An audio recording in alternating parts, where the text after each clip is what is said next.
السلام علیکم رحمۃ اللہ وبرکاتہ۔ محمد رحیب خان سوال کر رہے ہیں کوئٹہ سے، کہتے ہیں کہ مفتی صاحب بعض لوگوں کے اندر جنات داخل ہوتے ہیں اور جنات آنے والی یعنی مستقبل کی خبریں دیتے ہیں، کیا ان کی ان باتوں پہ یقین کر لینا چاہیے؟ یہ بہت اچھا سوال کیا۔ عاملین حضرات جو ہیں اس طرح کے کام کرتے ہیں، اور ہمارے دارالافتاء میں بھی اس طرح کے کئی مسائل آئے ہیں کہ جو عاملین حضرات ہیں وہ کسی نہ کسی میں حاضری کر کے مستقبل کی خبریں لیتے ہیں، تو کیا ان میں یہ بات حقیقت ہے؟ جی ان میں کوئی حقیقت نہیں ہوتی۔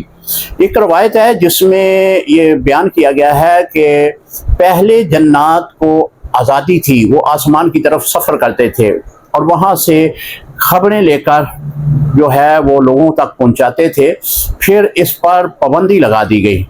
اب خبائش جنات جو ہیں، حتیٰ کہ شیطان بھی اگر آسمان کی طرف جاتا ہے تو آسمان کے جو تارے ہیں، ستارے جن کو کہا جاتا ہے، وہ اپنی طرف سے اس پر آگ برساتے ہیں۔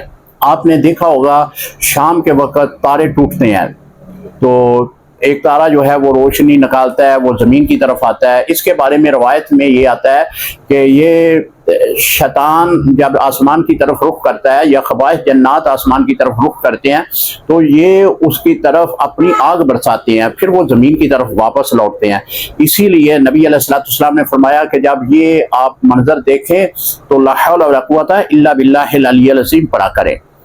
تو یہ پہلے ایسا ہوتا تھا کہ شیطان آسمانوں پہ چلے جاتے تھے، جنات آسمانوں پہ جا کر جو ہے غیب کی خبریں لے آتے تھے، لیکن پھر ان کے اوپر سختی سے پابندی لگا دی گئی۔ اب ایسی صورت پر یقین کرنا یہ شرعی طور پر جائز نہیں ہے۔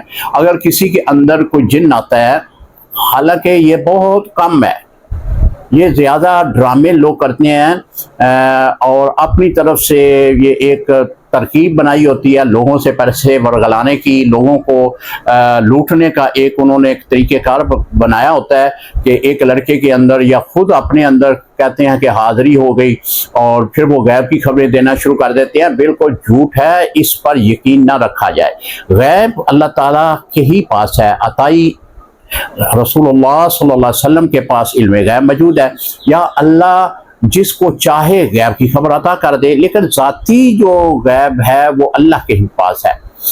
تو لہذا یہ خبائث جنات، یہ عاملین جو غیب کی خبریں دیتے ہیں، بالکل جھوٹ ہے، ان پر یقین نہ کیا جائے۔ السلام علیکم رحمۃ اللہ وبرکاتہ۔